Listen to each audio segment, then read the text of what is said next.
حسيت ان انتوا بتسخروا من حاجات كتير قوي موجوده في الافلام العربي. اخدنا الافلام دي وبنقدمها بطريقه ساخره شويه بحيث ان احنا نضحك الناس. يعني مثلا عندك قصص مكررات كتير، يعني مثلا عندك مثلا في السينما المصريه اتعمل 100 فيلم بطل وشرير ورقاصه، البطل بيحب البطله والشرير بيحب البطله والرقاصه بتحب الشرير وتقتل في الاخر والكلام اللي انت فاهمه ده. بس فاحنا خدنا كل الكلام دوت وعملناه بطريقه ساخره في الافلام بتاعتنا، بس فلا قبول من الناس وكده يعني. بس لما انا بكلمك عامه ان احنا هدفنا ان احنا نضحك الناس. في ناس بتشوف ان الهدف ده يعني حاجه ممكن تبقى تافهه او حاجه زي كده، لكن هو صعب جدا، الهدف ده صعب جدا. انت بتشوف ناس ما تعرفهمش اصلا، ما سمعت عنهم قبل كده. مبدئيا يعني اهم صعوبه ان هو ما فيش اي امكانيات، يعني احنا كل اللي بنستعمله كاميرا هاندي كام وكمبيوتر بنعمل عليه مونتاج، فدي صعوبه كبيره جدا. بس هو انا مقتنع بحاجه وكل الكاست اللي معايا مقتنع بحاجه، ودي متهيألي هي اللي نجحتنا، هي ان الواحد اعتقد يعني ان هو لو حط في دماغه حاجه وصمم انه يعملها واجتهد عشان يعملها مستحيل حاجه تقف قدامه مهما حصل. هو انت لو لاحظت اصلا ما حدش فينا اصلا في معهد سينما، لان اصلا التمثيل ده ما كانش حاجه في دماغنا لغايه ما ابتدينا نعمل الافلام. الفيلم الاولاني نجح عجب الناس، اعملوا فيلم تاني، عملنا فيلم تاني، التاني نجح اكتر، الدايره ابتدت توسع، اعملوا فيلم تالت، نعمل فيلم تالت، فيلم رابع، لغايه بقى ما يعني بقى ناس كتير جدا عارفانا. فاصلا احنا يعني انا مش هدفي ان انا بعمل افلام علشان اعجب مخرج معين يكلمني ايوه هشام تعالى مثل في فيلم معين. حلوين يا بعضتهم يا جمالهم، معقول دول يا صلاح نعمل عمليه؟ طبعا يا فندم، دول فيهم كل المقومات اللي احنا عايزينها للعمليه. الذكاء، الرشاقه، العقل، واخيرا القوه.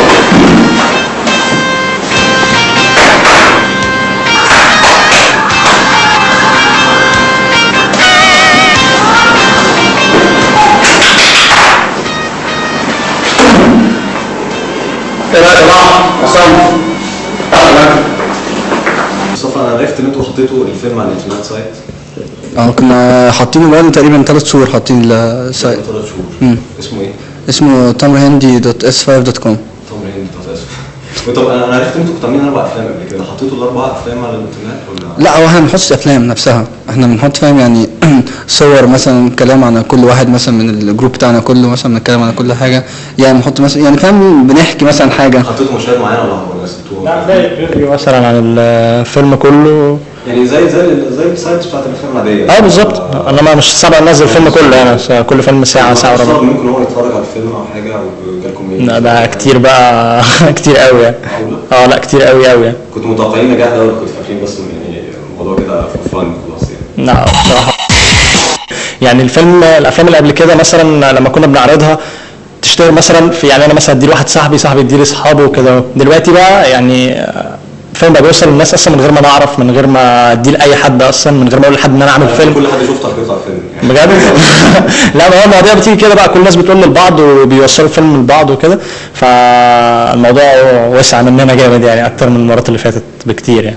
طبعا يا رجاله انا شرحت لكم الخطه اكتر من 40 مره قبل كده، مش عارف انتوا مصممين ليه اشرح لكم بالرسم. فهشرح لكم انهي حيوان رسم الصوره دي. اتفضل صح، قول صح. لا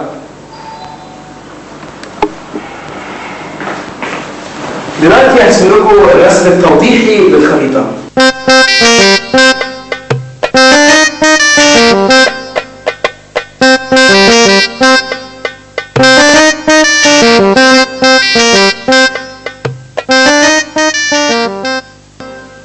هننزل بالبدلات عند النقطة اكس ب3 واي بناقص 4 لن 3 اكس. معادلة هنعرف فيها مع بعض هناك ان شاء الله في مكان البدلات. هنمشي ده يمكن الطريق الى ايلات، هنمشي في الطريق الى ايلات في الاتجاه اللي رايح، هنمشي لغاية هنا اهو.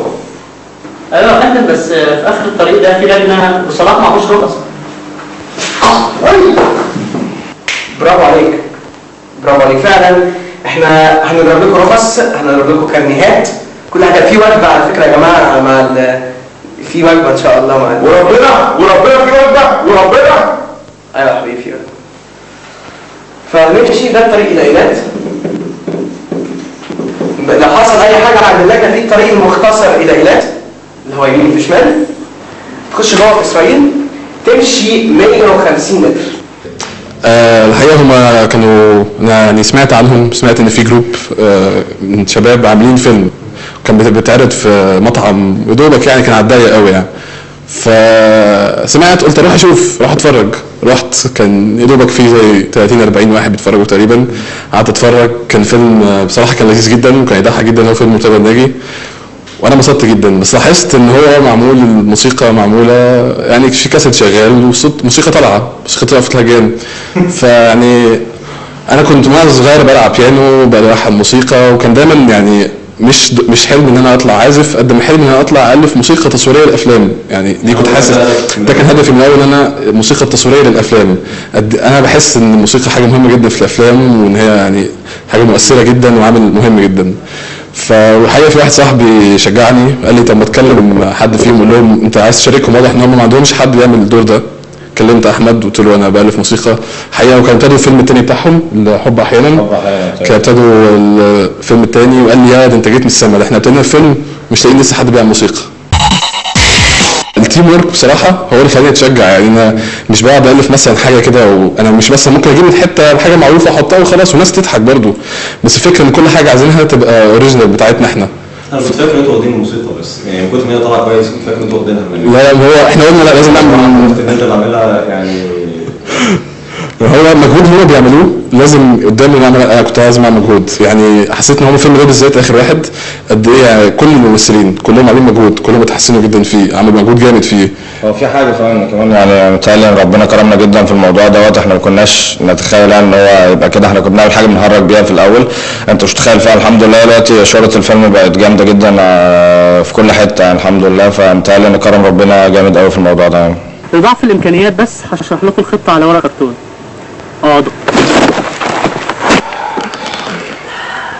عايز قلم عايز قلم قلم ماشي. براية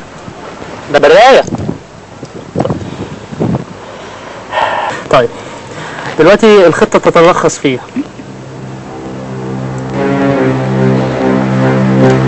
ايه؟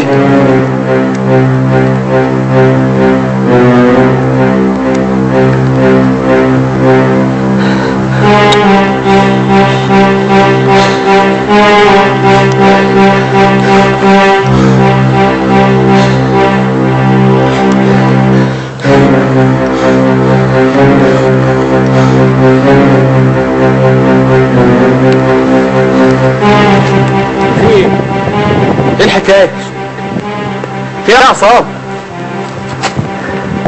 في خبر مش نايس خالص. خير يا باشا؟ ايه اللي حصل؟ فتحة البراية مش على قد القلم.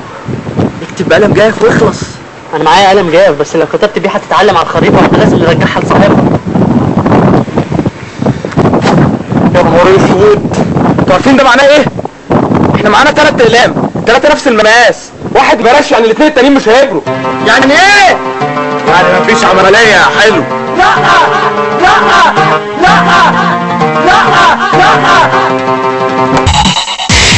لا لهم اصلا اصحابك، فانت مالكش كنترول عليهم غير انك تقنعهم بالفكره، فطبعا دي كده اصعب حاجه.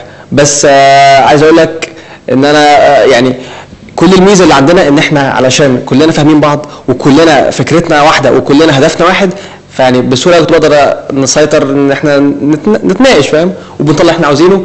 وطبعا زي ما قلت لك انا اولا يعني انا عايز اقول ان انا مش يعني انا ما كنتش متخيل ان الموضوع هيفرقع كده واخد بالك، فانا كنتش بتعامل يعني ان انا مخرج قوي يعني، اصل المخرج دي حاجه كبيره يعني، ده اهم حاجه فاهم. فكنت بتعامل عادي وكنت ببص للموضوع من وجهه نظر اللي عايز يتفرج، يعني انا عايز اتفرج على الفيلم فانا عايز اشوف ايه فبنفذه واخد بالك، لان اصلا مش دارس حاجه واخد بالك. احمد انت مش دارس اخراج خالص؟ لا ما درستش اخراج ولا حاجه.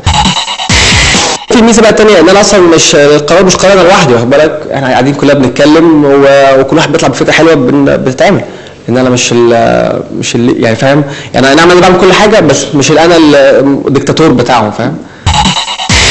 فاول فيلم بتفرق طبعا كان بشع كان معمول بكاميرا فيديو عارف، كنت بمنتج بالبوز والبلاي يعني، كنت ممكن اشغل فاهم الفيلم. لا ده بقى اتعلمت حاجات على الكمبيوتر، دخلت الفيلم على الكمبيوتر وعملت له اديتنج على الكمبيوتر، فطبعا وبعدين كمان عشان الفيلم الاولاني كنا جايبين المزيكا بتاعته من شريط كاسيت. زي ما انت بتقول بنشوف كل واحد لاقي فيه ايه ونحط. يعني مثلا هقول لك هشام مثلا مجنون شويه يمكن ده لا هو دايما اي دور تحس ان هو محتاج صعب ويعني عارف يعني مثلا دور مش عايز تخلق منه حاجه كوميديه ومش عارف تحط مين. هو درديري هو بيعرف يطلع من الدور اللي هو عاوزه ايا كان بقى معلم اعمى اي حاجه بيعرف يطلع من الدور الحته الكوميديه اللي فيه واخد بالك. وعندك شيكو مثلا شيكو عشان شكله واخد بالك هو شيكو مليان شويه واخد بالك فهو اصلا بقى شيكو يعني اخلاق له دور طبعا ضحى اصلا وشال ضربات على فكره مش باروخ والله راح للحلاق قال له لو سمحت عايز فاكر ان هو كده لا هو عادي لا هو عادي جدا راح حلقه مخصوص راح للحلاق قال له لو سمحت قص لي قصه حسن عابدين فعشان كده لا بس طبعا شيكو هيقول لك اداء يعني احسن اداء بصراحه بعتبره هو شيكو. دي موضوع جد يعني مش مجرد لا ضحى قعد اسبوع انت مش متخيل طبعا المهزله لما كان يروح النادي مثلا خد سنه ليه بقى عشان احنا ما صورناش الفيلم كله على نفس الريت واخد بالك كل ما يبقى فاضي حد نعمل حاجات زي كده واخد بالك يعني لما انا لا هو حلق اسبوع وصورنا كل حاجاته في اسبوع وبعد كده قعدنا بقى نوفق الفيلم تاني كله عليه واخد بالك بس هو ضحى يعني. ومن ناحيه تقسيم الادوار برضو هقول لك كل واحد احنا لما كنا بنقعد مع بعض في اي قعده بنتخيل كل واحد لما يكبر هيبقى بيشتغل او لاقي شكله عامل ازاي. يعني هقول لك انا هشام مثلا شعره اصفر كده واخد بالك وشكله فينفع في دور مثلا زي كلينتون.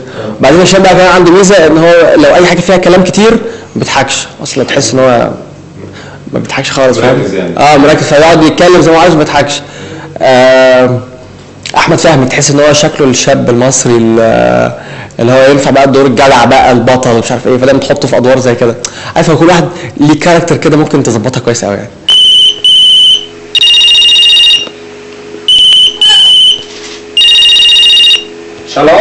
شالوم بنيامين ابراهيم.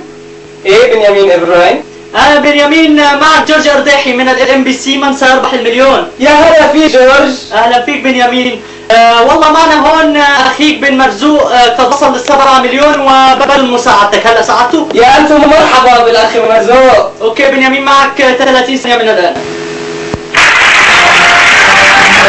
بنيامين اذا اردت تغيير مبنى المنشات بفل أبيك كمهيبات تستطيع الدخول 1 مضيق باب المندب 2 قناة السويس 3 باب الهدامين 4 ولا واحد في دول. والله الاجابه الرابعه ولا واحد في دول. يوسف عمرك خيي كيف ولا واحد في دول؟ لازم واحد في دول. ما بدي اضحك عليك خيي ولا اجابه في دول. امال من وين عم بتدخل خيي؟ انا في هذه الحاله والله ادخل من باب الطوارئ طبعا لا حدا واقف عليه. شكرا.